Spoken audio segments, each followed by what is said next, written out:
All right, welcome everyone. Thank you for joining us for our next installment of our virtual training series. For those of you who don't know me, my name is Dan Kovatz. I'm the Executive Director of the Illinois Democratic County Chairs Association.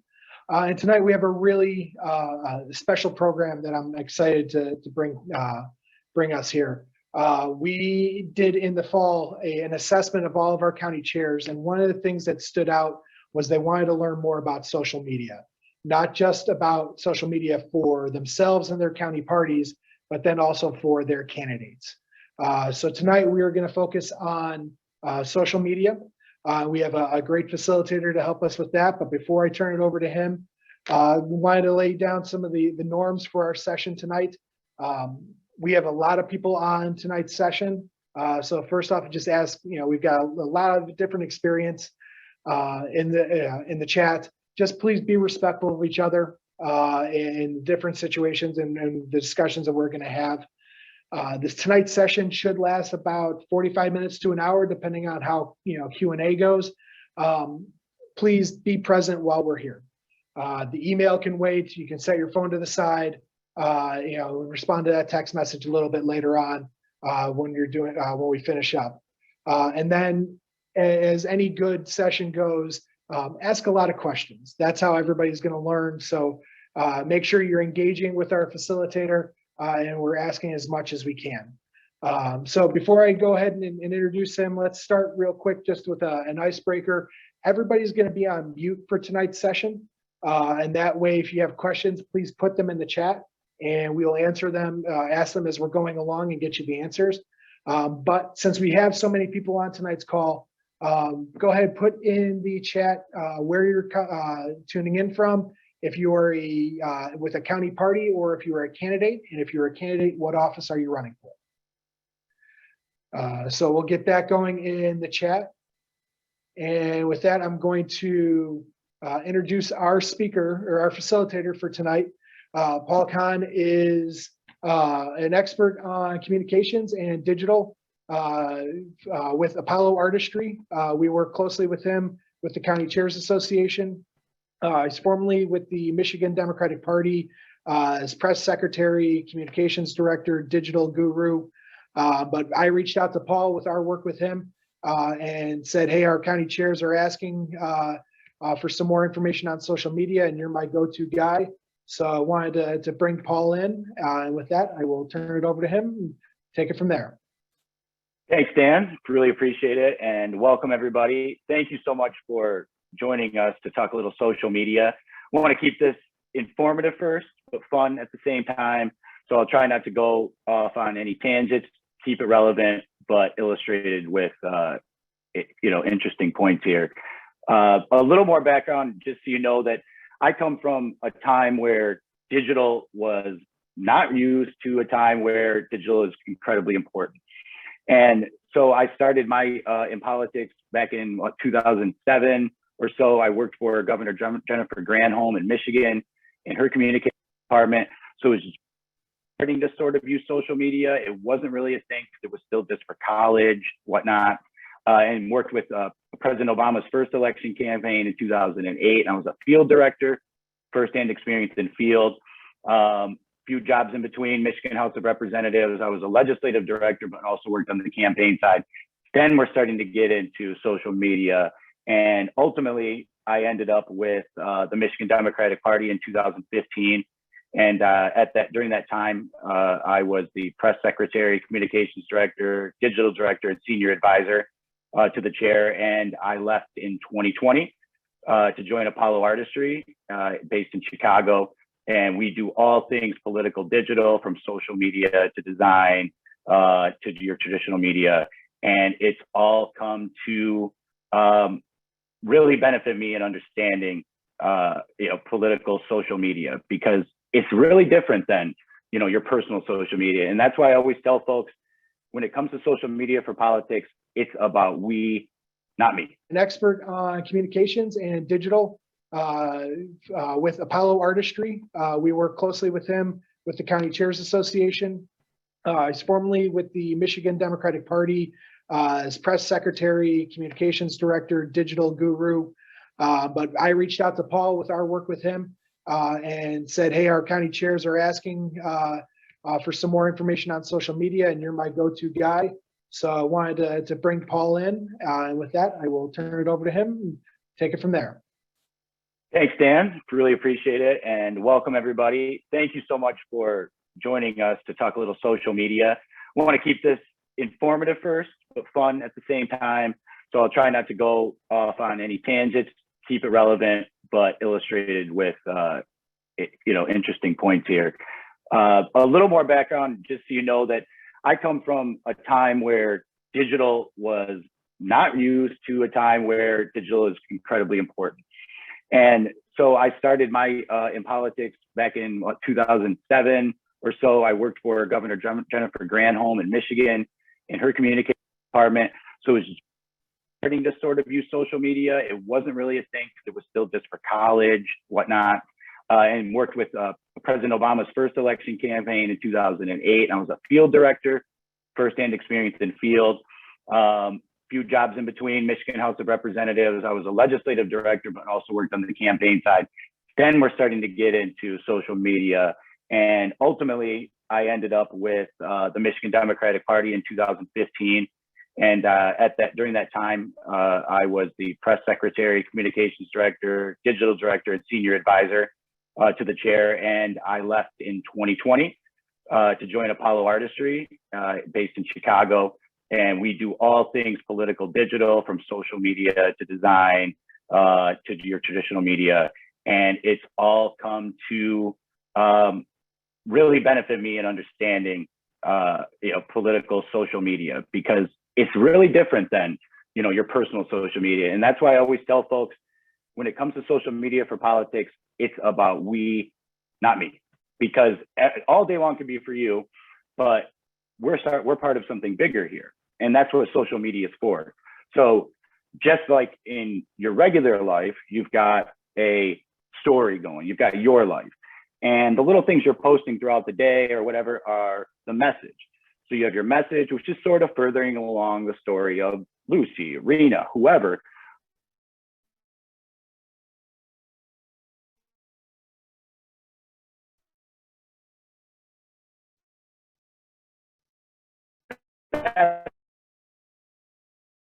Take our message, democratic message, and tell that story to folks. So we're pushing the narrative forward, right? So it takes all of us to do that. And if we go off on our own, or it can take away from our ultimate goal, which is to build a bigger voice for all of us and what we're trying to do. So the first thing that I would really point out is that if you represent the party or a campaign, you simply have to think about what you post before you post it. And remember that you're not you're not trying to make a personal post. When it comes to politics, we're trying to push the message forward.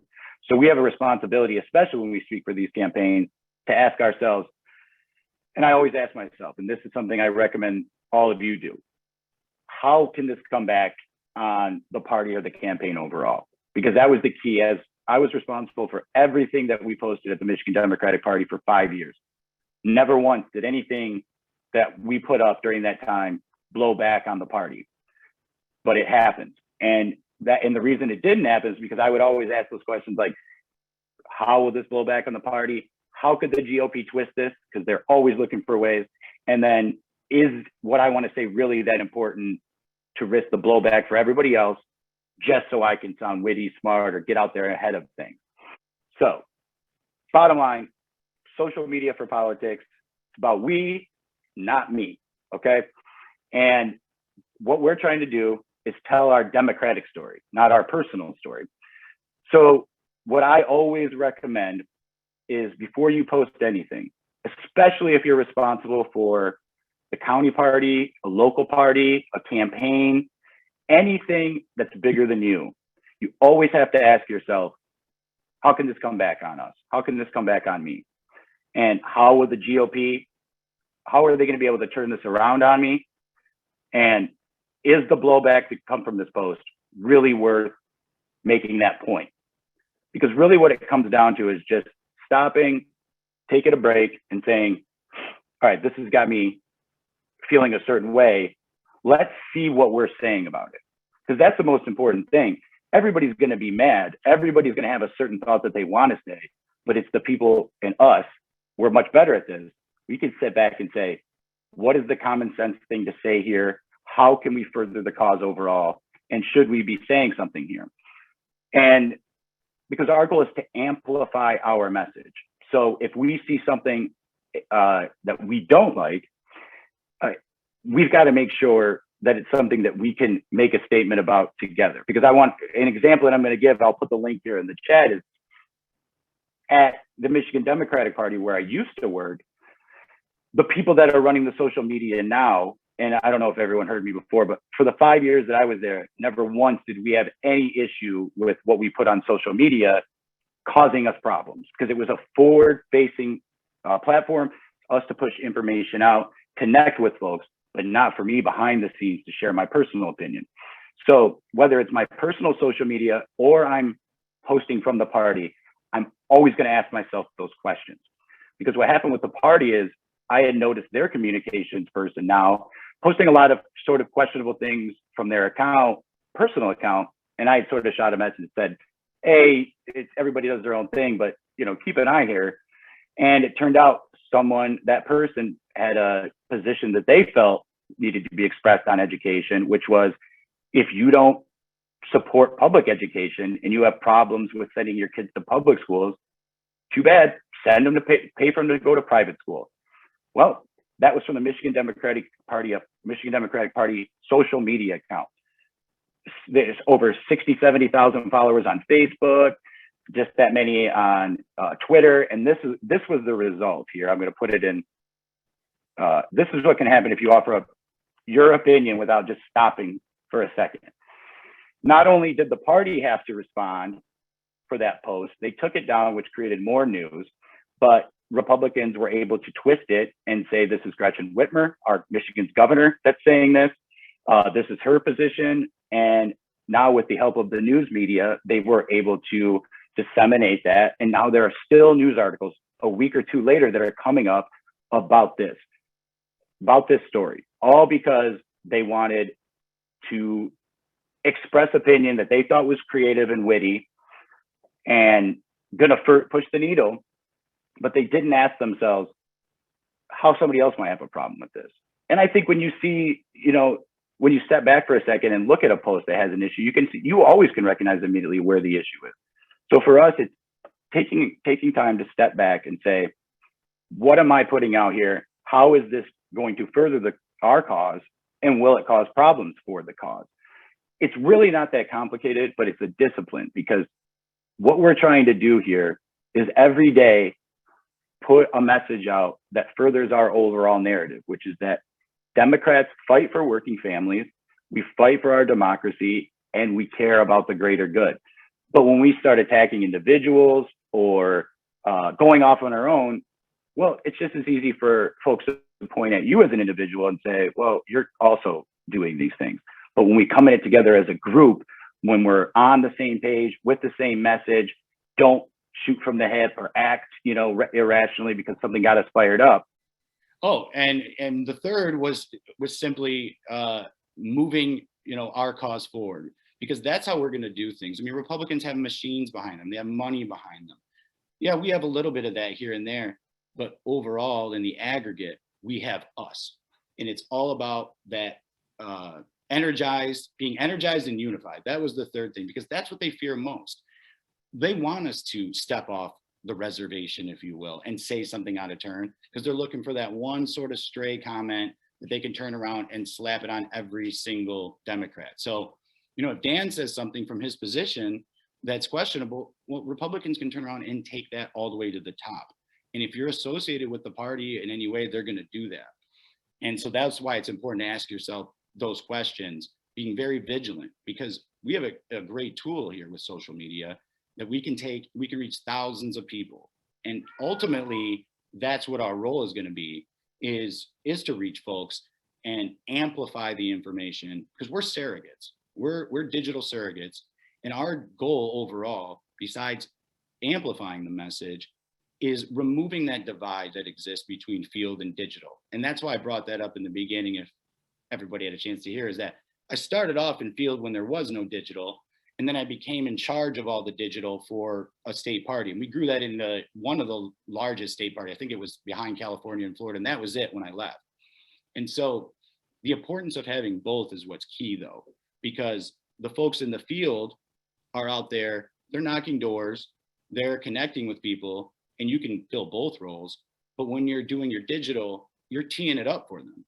We're putting out stuff on digital that when they is repeated out in the field, there's that connection there. And we can provide resources to take out into the field. We can put stories up, comments, things like that we've heard from folks, real life stories. This is the kind of things that, people want to see. But the key is being able to, take all that and stay part of the team. That's what social media for politics is all about, is moving the ball forward for the team. And so what I recommend is, which we should have done this in the beginning, but if everybody doesn't follow IDCCA on social media, we need to do that, because that's the key. Like on Facebook, I would say, and Twitter are key, but for our purposes here, Facebook is the best, because it allows us to, I'm going to pull that up too. It allows us to it's a two-way symmetrical communication device. I can talk to you, you can talk to me. Instagram offers that, but it's not as real time, if you will. Twitter, is more for reporters. A lot of people don't like to hear that, but that's just the case. Getting news out from, your figureheads, your politicians, things like that. But reaching regular folks and having that, starting that conversation, Facebook is going to be our place for that. And one of the great ways to take advantage of that is by creating Facebook groups. And as I log in here, I'm going to send us to a couple different options. Well, we had a question come in, Paul, and I think it might be a good idea to kind of preface this before we get into the Facebook groups part of this. But we did have a question about with everything that's changing right now with the different channels, some people are just not even on Facebook anymore. What's going to be best for county parties or candidates social media wise?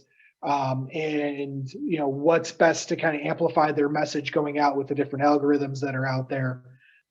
Is it Facebook? Is it sticking with Twitter? What do you think? Well, I mean, the key is cross-platform posting, right? So if you've got something that you've come up with for Facebook, well, it's going to work on Instagram and it's going to work on Twitter.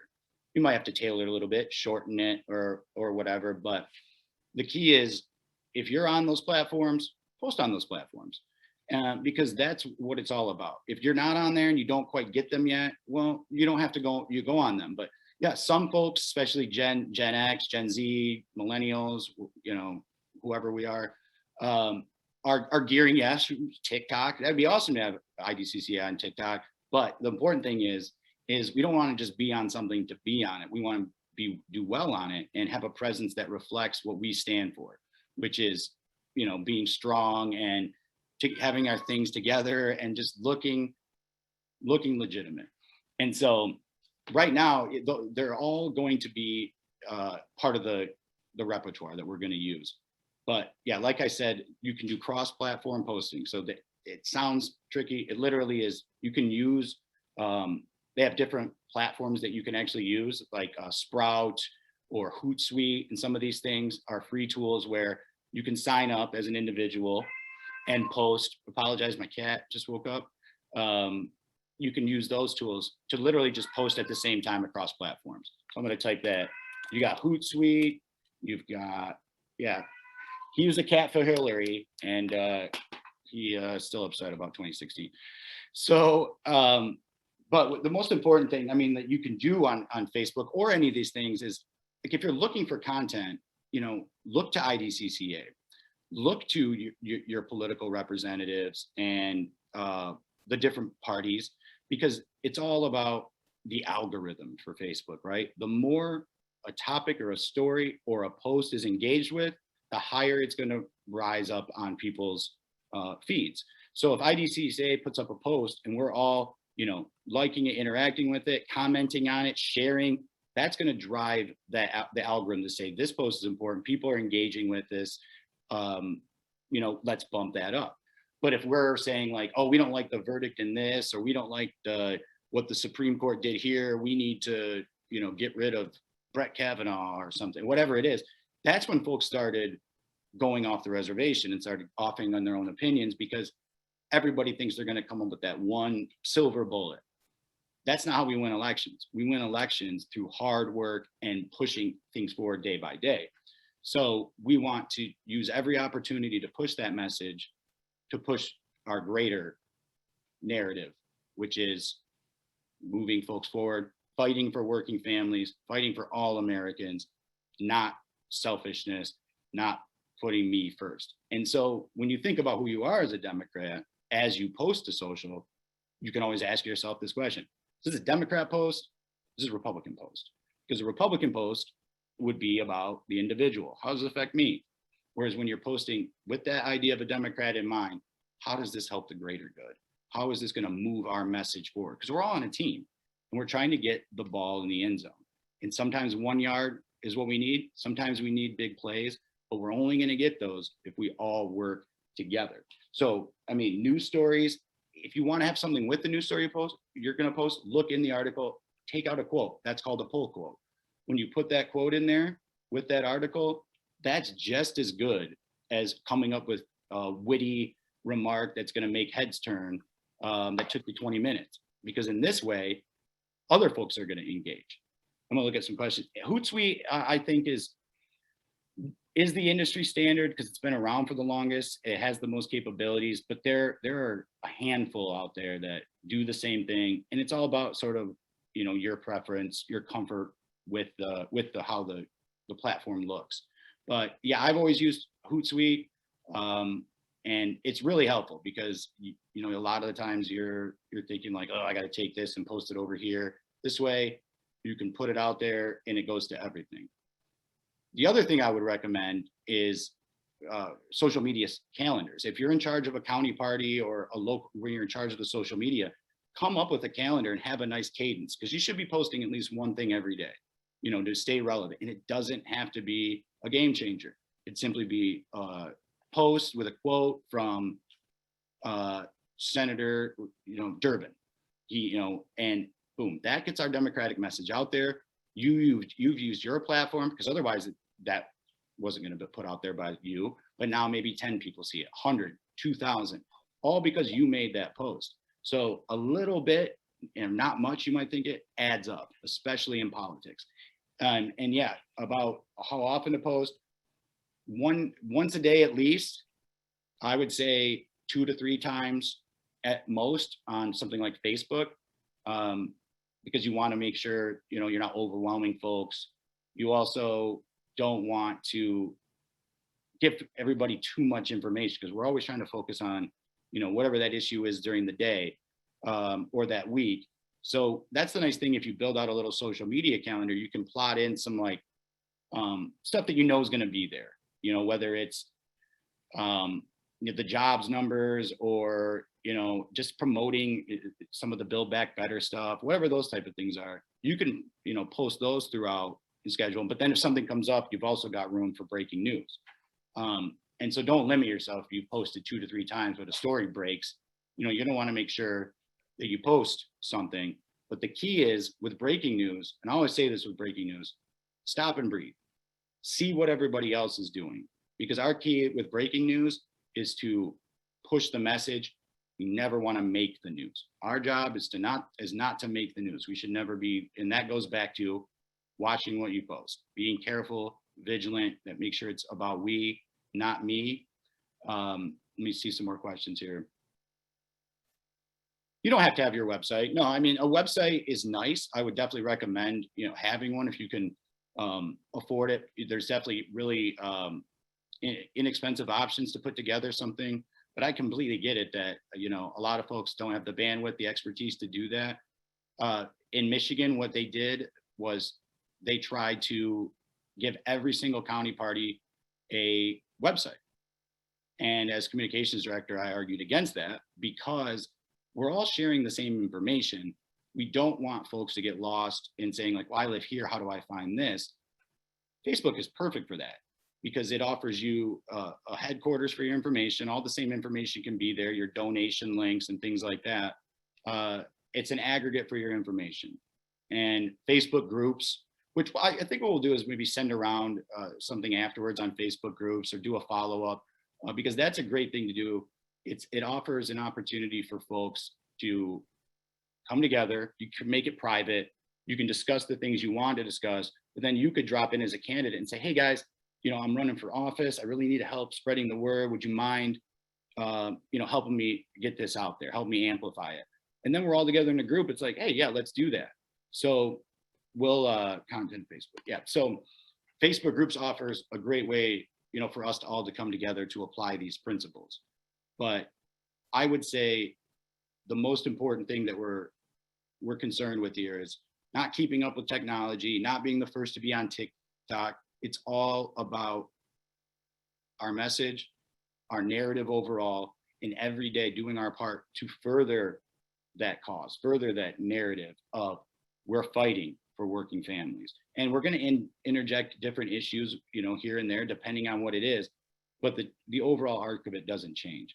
That what we're doing is trying to use everything that we have, which is a Facebook page, Twitter account, word of mouth, to spread the word of what Democrats are doing. If we get away from that, then, you know, we're not doing the maximum to push us forward. So that's what we talk about when we say, you know, let's all speak in one voice. Well, it's nice. It's a nice statement, but what it really means is we need to be on message, because when we tell folks, the American people, hey, this is a problem and we got to do something about it. When enough of us stand up and say something, nobody can ignore us. So not everybody's into politics. That's what we also have to remember. So sometimes we got to get people going too and say, hey, you should be concerned about this. And that's what social media allows us to do, is say, hey, this is an issue. Here's how it affects you. And here's what we're doing about it. And that's the key focus, is that we're just trying to move the ball forward a little bit. It's never going to be a game changer where IDCCA gets on TikTok and Dan does some cool dance and all of a sudden the money's pouring in. Actually, that might be something. So we'll keep that in mind. But it's literally an opportunity for us to say what we want to say together to move our cause forward. And so I think it makes sense to probably open up for questions. I know we've got a little bit in here. I could sincerely apologize for the audio issues, and I'm more than happy to take any follow-up questions too, even afterward, if Dan wants to shoot my email out there. Yeah, so I know we've had some questions that have come in. Somebody kind of scroll back a little bit. We got a question on some of, you were talking about the Facebook groups. I know this is an option in some of the groups, but when you're the moderator in one of the groups and people start posting different things, you know, what's your role as far as monitoring that and taking down messaging or approving any messaging? What do you think we should be looking for with that? That's a great question, because when it comes to overall, if you're in charge of a social media account, you have to use your discretion to say, hey, this is our place to discuss this. We don't need to feed the trolls. And for me, when I was in charge of it, let me go back to groups, because groups are the more important aspect, talking about monitoring. You have to set the ground rules first when you're dealing with something like groups and say, hey guys, here's the group, here are the rules. And by joining this group, you pledge to abide by these rules. And that's how Facebook groups are set up. You can put that in there. And then so when folks do join, and let's say Dan's the moderator and, you know, someone's getting a little riled up and then using some language they shouldn't. All right, well, maybe he decides, you know, hey, guys, you need to calm down. You remember you signed the, you know, this to whatever. And if they don't, you get rid of them, because that's it. Okay, for example, let's see, for instance, good friend. Got it. Okay. So I would say it's okay if you're in charge of a Facebook page and there's people out there, abusive language, don't hesitate to just delete it. If it has nothing to do with the post, take it down. If it's injuring other people, you can take it down. You don't have to worry about, there's rarely any blowback. I've never seen any blowback where someone deletes a comment or a post from somebody else because it didn't fit the standards of the conversation. Now, if you post something controversial from, the Michigan Democratic Party account and say that all parents should pay, have to pay for their education if they don't support public education, well, that's a different thing. You should take that down, right? But if you're just asking about, monitoring and making sure the conversation's being furthered, you should never hesitate, to delete, uninvite and ban people, because our Facebook page isn't a spot that's for Republicans to go to get their mind changed. Our Facebook page is a place for us to put our message out, for Democrats to communicate to each other and with other folks who want to see what the Democratic Party or that entity is all about. It's not a place where we're going to go and get in an argument with, a GOP extremist, because it's never going to end well. So I always say, don't feed the trolls. If you're in charge of moderating a group of Democrats, you got to lay the rules down in front and hold everybody accountable, and just wait and say, here's what we're here for. Here's what we're going to do. And if you can't abide by that, we appreciate you, but you can't be part of this group. And if they agree to that ahead of time, then you have all the justification in the world to simply remove them if they don't follow, those guidelines. And then as a moderator of a Facebook page where other people are constantly posting from the public, I reiterate what I said before, don't hesitate. Don't hesitate to just delete those comments. You don't have to engage. And bottom line is, don't feed the trolls, because we're not going to change anybody's mind who's willing to speak in extremist tones on social media. So you see that, get rid of it. So we did get some questions in here, and I want to at least give a heads up to our audience. The questions are on messaging, and we could go down a whole rabbit hole on proper messaging on different issues, but that I want to save that for another night, because that's something that our county chairs also requested, specifically the one issue that was brought up about that we're seeing not only in Chicago but in the suburbs. That is going to be a training that we are going to launch in a week or two. So you'll get an email on that to follow up, but please stay tuned for that. I want to continue to focus on the social media side with this. We had a question come in about tailoring content to to your audience on whether it's Facebook, Instagram, Twitter. What are you looking for when you're kind of crafting that content for the audience, for each of those different platforms? Right. So for Facebook, that's a place where you can kind of put a lot of information out once. So if on Facebook, I'm going to make sure that, I've got a link, an action for people to take, or an item for them that's going to further what I post. So if I want to, post a news article about, what Democrats are doing, doesn't matter, but what we're doing in Illinois to get out the vote, or something to fight for our democracy. It's a beautiful article. I want to post that. Well, on Facebook, I'm going to go in, I'm going to grab that link, post that, and then I'm looking for a poll quote from that article that's going to illustrate that article. Now, if you go on Instagram, you're not posting articles, right? So there's different things that you can do to get that across. You can take a screenshot, post the article. You can design, do the graphic design, things of that nature, but always putting your message and the meat of the argument in the text. And then with Twitter, we have to be pithy, but once again, it's not difficult to say, here's this article, here's what's in it. We don't always have to have, something that's gonna, people, wow, that was great, that was smart, I really get it now. Because most people don't want to be told how to think, they'll decide for themselves. So we present the information. Facebook, there's no limit. Twitter, we have to tailor it, and Instagram is more of a visual. And yeah, if you want to do TikTok, you can actually, read the article and give people the link and et cetera. But the most important thing is making the information for that platform digestible but also relatable to the folks that you think are there. So digestible and relatable are the two keys. So we had a good question come in that I think is going to be beneficial for our county parties and for campaigns that might not be able to, are just starting out with their social media. And that's, how do we organically kind of grow our followers or our likes on the different platforms to help amplify that message? Absolutely. Great question. And I mean, literally, I've had it where we've started, you started zero. And the nice thing is anybody that's in charge of that page, anybody that follows that page. So let's say I go, I'm following IDCCA. I can go to their page. I can click share this page and I can say, hey, everyone, follow this page. Send that to all your friends, because that's where it starts. Your personal networks, and then build out.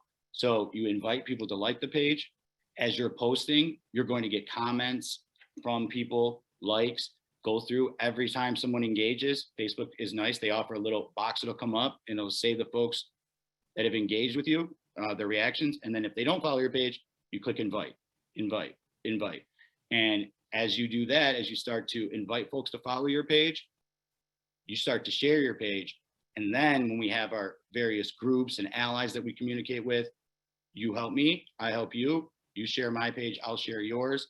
And it's a matter of working together and then just building up, just slowly building up that mountain. That's rolling the ball, getting yourself a nice big snowball of social media following. But it really is just a matter of, you know, a lot of people, think they can buy followers, and I know a lot of groups have done that, Trump people especially in the past. But the key is organic growth, and you're going to see, like, it's exciting. You'll go on and, where are we at now, Dan, with LDC? Over 5,000, right? We're up over 7,000. Right. So we got 7,000 followers now. We could put out a post, in the next couple of weeks, says, hey folks, we couldn't be here without you. We want to be even bigger and fight for more for you. Can you please click here and share our page and invite to all your friends? Okay, well, maybe only a couple people do it, but then those 5 people, whoever, they invite a few people. Maybe we get 20, 30 people in a day. You start doing that, 30, 40 people, 20, 30 people a day. By the end of the week, we've got another 250 followers. The end of the month, 1,000, so on and so forth. So that's how I built the MDP Facebook page, was just organically. Whenever we would put up a post, I'd invite folks. Whenever we would post on Twitter, I'd be like, follow us on Facebook. You can use the other platforms for that. So I would say the key is to that is engagement and amplification. So engage with folks that already follow you, offer an opportunity to, but then really rely on each other because we're surrogates. We're surrogates for the message, we're surrogates for each other, we're surrogates for the cause. And we see that, we start to act in that way, we realize that we can make a much bigger difference than simply trying to come up with that really great post that's going to get us attention. Because when like, that's what it's all about. That's why I wake up every day and, like, try to keep that mentality in, and it's about a bigger picture. Because then you don't get lost in the weeds, you don't get discouraged, because there's always another way to help. And that's a key, is helping each other. So you do the individual stuff, invite people to like the page, craft great content so people do engage with it. And then it's always ask for help and say, hey folks, help us blow this up. People are more than happy to do that. And so I would say those are the 2 best, easiest, most effective ways. Invite people to follow, and then invite people to follow the page, and then engage with the folks who are commenting on the post by inviting them once they do comment. And you'll find that you'll grow faster than you would even think. But most folks don't realize that. They think, like, hey, we should, if we're not doing something right, then, we're not doing something right because people aren't following us. Well, if you're not inviting them, most of the time they're not going to. Thank you. So we got a question here about digital ads, and specifically on how to purchase digital ads and when you should. But I want to kind of recraft that into more of what the advantage is with digital ads, and when, if a county party wants to do that, when should they look at doing digital ads? And to more of the question that was posed of how do you do it, I'm going to put in the chat. We did a training last year that's posted to our YouTube channel on exactly what that process is with Facebook for digital ads. And that way, Paul, just focus on like the why, and the timing for digital ads. Right. So the nice thing about digital Facebook ads in particular is we get a kind of 2 for 1. We get the message that we want to promote. So if we're dealing with like in Michigan right now, GM's gonna build a plant. It's gonna add like 1,700 new jobs. Big deal, EV plant. Now, if I want to promote that's a great thing to more folks beyond my Facebook page. Specifically, maybe I want to target people in Warren, Michigan, which is outside of Detroit. So then ads become a great thing for me, because then what I can do is, rather than just posting it and hopefully my followers share it, I can tailor down to that area, the individual relationships or demographics or attributes everywhere, everything from geographic location to, whether or not they, like the Cubs or the White Sox. And we can exclude them, we can include them. And then the nice thing is we reach those folks with our message that we're trying to promote, but then we're going to get that engagement from folks that don't normally engage with our Facebook or social media in general, because they aren't following us. So those are the people we're going to target, because otherwise we reach our people every day. So basically the answer is, if there's a message that we want to get out to a specific group of people, or a large message that we want to get out that is not reaching, our particular audience that we have every day, that's when digital ads come into play. You can make a difference with a little bit, but the key is making sure you're targeting the right people, making sure that you're, spending in a way that's going to get you the best results. And at the same time, you're not duplicating your efforts. Because if you're just promoting your post, sometimes that's great to promote a post, but actual digital ads where you're doing the targeting, that's something that is great. But I would reserve it for, when you have the money, of course, but at the same time, don't try to go out of the way to do it. But when you can do it, that's the purpose and that's the benefit it offers. So it's really a 2 for 1. Get the word out on that message, and then people engage with it, invite them to like your page. And that's how we grew the Michigan Democratic Party, was through those organic posts. And then anytime that we would do any paid digital ads, I would make sure I would go through and every single person, like invite. And it seems tedious, but it adds up, and it's planting seeds every time. And that's what we're doing. Okay. And as we start to wrap up, folks, I put it in the chat, but just if you have any questions, please get them in the chat and we'll get them asked. Had one question that came in that was an interesting take. We have a lot of politicians that are good at social media. Our brunch speaker last year, John Ossoff, is very skilled. Some that are not as skilled. But who should we be following for examples, other than the IDCCA? Who should we be following for examples for social media? So someone that I actually like a lot, and he's not a politician at the moment, but is Jason Kander. And Jason's from the region. He's from Missouri. He ran for U.S. Senate in, I believe it was 2018, was it 16? He outperformed Hillary. He narrowly won the U.S. Senate seat. Didn't quite get through. But then after that, he became a national voice. He's a military vet. He's was a former Secretary of State. And the way he uses his social media to engage with folks is phenomenal, because he does a nice mixture of providing information, recording videos, nice short things that people can, either share or comment on. So he's someone that's really good. I think the Florida Democratic Party is a good example for, a larger state party. I really like what they've done. And who would be, and then there are your obvious folks who just do it right. Like, I would say anywhere from, Alexandria Ocasio-Cortez. Of course, if you side with her or not, she knows how to engage with folks. And I think you could find a public figure that sort of fits your style and sort of mimic what they do. So, because some people are a little more understated. You might have somebody in Ohio who, you know, is not going to try to push the same thing like a Cortez, you know, whether it's like maybe a Green New Deal, might be a little more understated, but maybe that's what we're looking for in Illinois, you know? So I would say, yeah, Jason Kander, I know that's, you know, not one that everybody knows, but he's a great one. Gretchen Whitmer from Michigan, my governor, she's fantastic because she knows how to mix in fun with, you know, with policy, with seriousness. And sorry for all the Michigan people, but I would say the Dana Nestle's another good one in Michigan. These are just people who are themselves. I think that's the key, is they come across as genuine, and the stuff they're putting out there is relatable to people.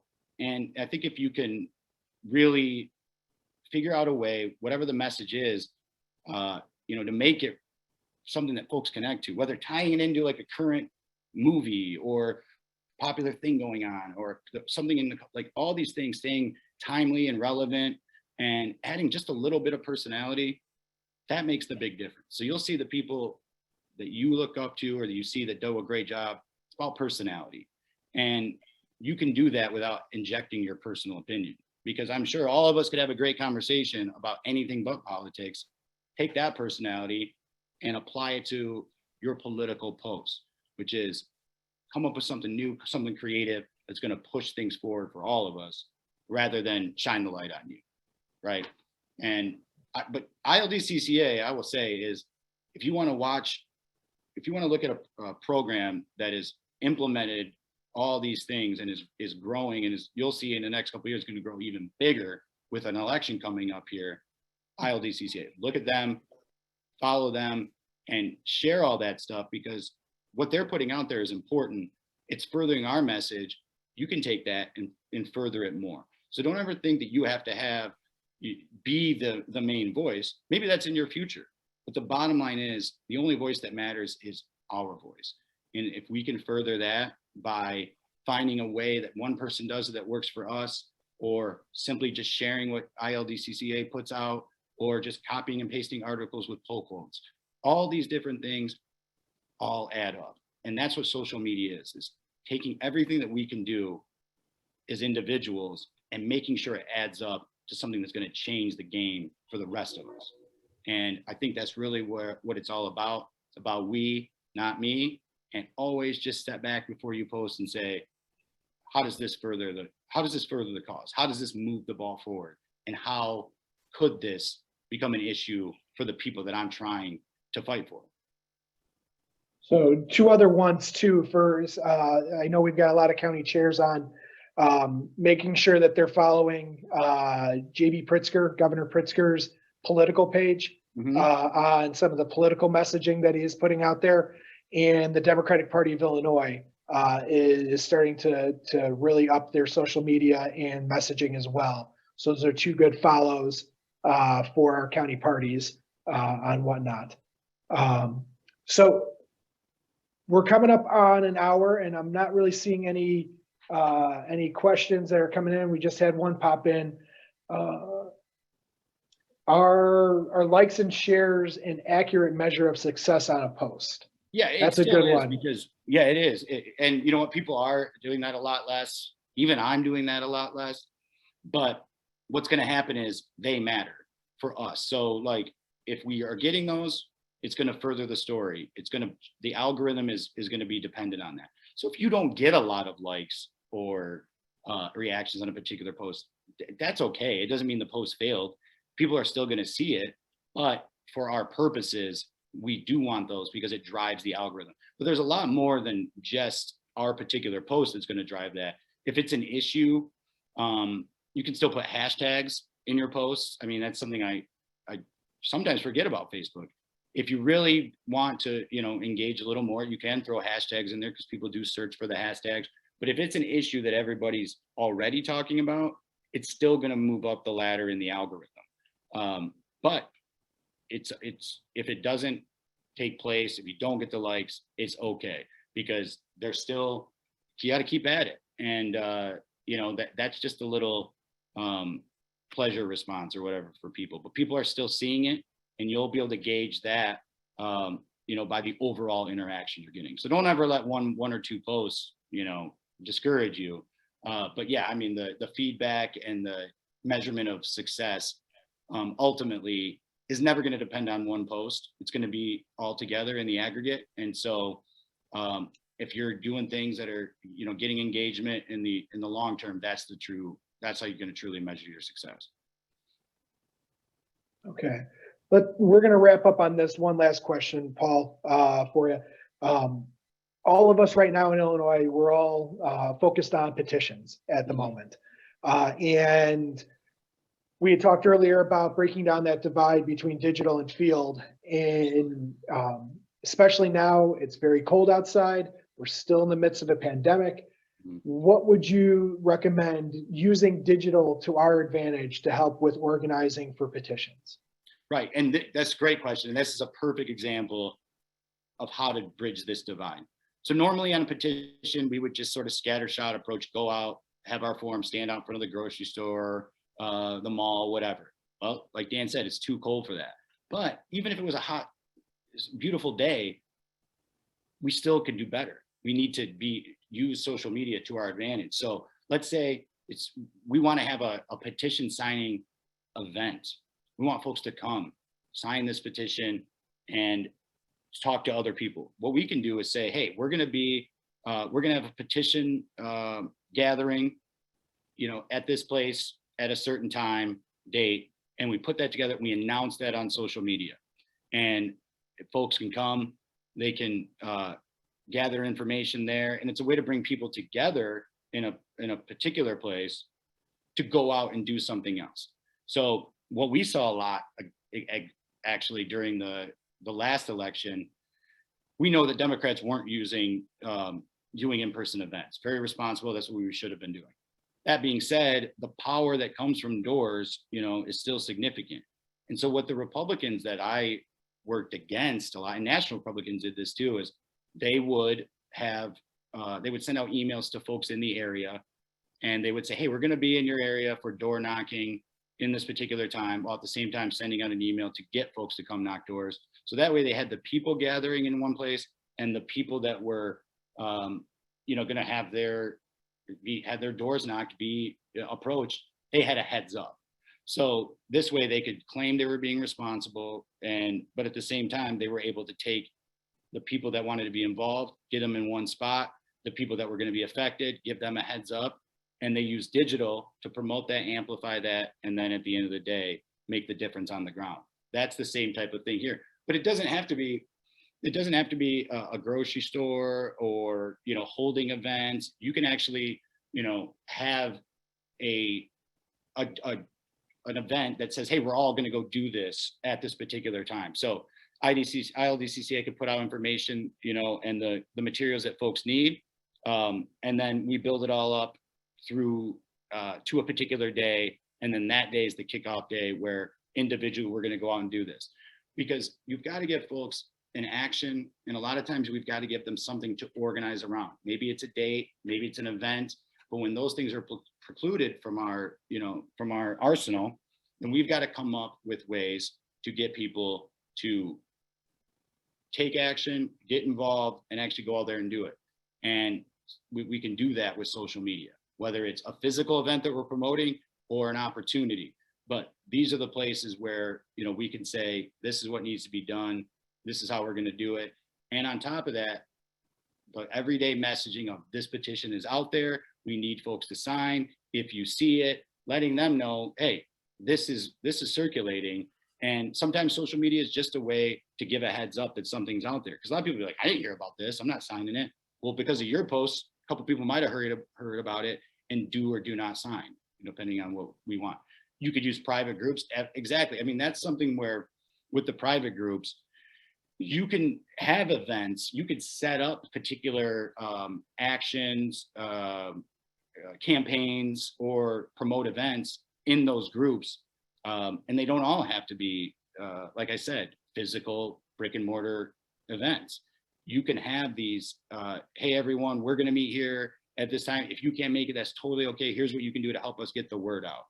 And using social media is just a way to make sure folks have an idea that something's going on, all the way to the point of getting people in one place at one time to take a certain action. But just trying to read here and voting. Right. So, but yeah, I think that, you know, you're going to go, you've got to use that, this platform to say, hey, there's something going on out here that we need folks involved with. And then, yeah, it depends on the particular situation, area, and, you know, tolerance for, you know, meeting in person. Those are all going to be factors, of course. But I mean, in the abstract, it's a great way, you know, just to say, hey, here's what's going on. We need people to sign this, and here's where we're going to be. And then regularly promoting that. And when the time comes to actually have an event, because this isn't going to last forever. So, you know, we're coming up with ideas how to work around some of these issues now, and we can get creative. We'll come up with ideas. But then when things get back to where we can hit the ground running, we got to remember those tools, because at the end of the day, it comes down to engagement and making sure folks know that what we're talking about is actually going on in their lives. So everything we do is literally a ripple of hope. So that's, I think, the best thing to sort of close on is, you know, with social media, every post, every little move that you make is, Bobby Kennedy said, each time a person stands up for an ideal or acts to improve the lot of others or strikes out against injustice, they send forth a tiny ripple of hope. And crossing each other from a million different centers of energy and daring, those ripples build a current that can sweep down the mightiest walls of oppression and anti-vax politicians, etc. So everything you do is all about building that tidal wave of change. And I think the fact that you're here right now shows that it matters to you, and you're the type of people that are making the difference and making social media something that we can use to make our world a better place. But it all happens together. And that's the matter. I think that's the key here, is that it's all about us moving things forward together, and we're on the same page. Specifically IDCCA's Facebook page, you know, we can change things for the better. So thank you, Paul, for joining us and facilitating this tonight. Thank you, everyone, for attending. I hope this was useful. As Paul mentioned throughout, you know, follow us on Facebook or like us on Facebook, follow us on Twitter. We're on Instagram, we're on YouTube as well. We will be posting the video for tonight's training. If you want to go back and have questions, we're going to post that to our YouTube channel probably later this week.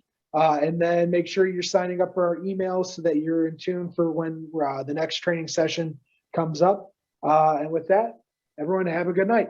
Thanks so much for having me, everyone. I apologize for the audio issues, but you know, Dan's got this, and any questions you have, if Dan wants to send them my way, I'm more than happy to continue to help you know, chat with folks and make sure we're winning, keeping Illinois blue. Thanks, everyone.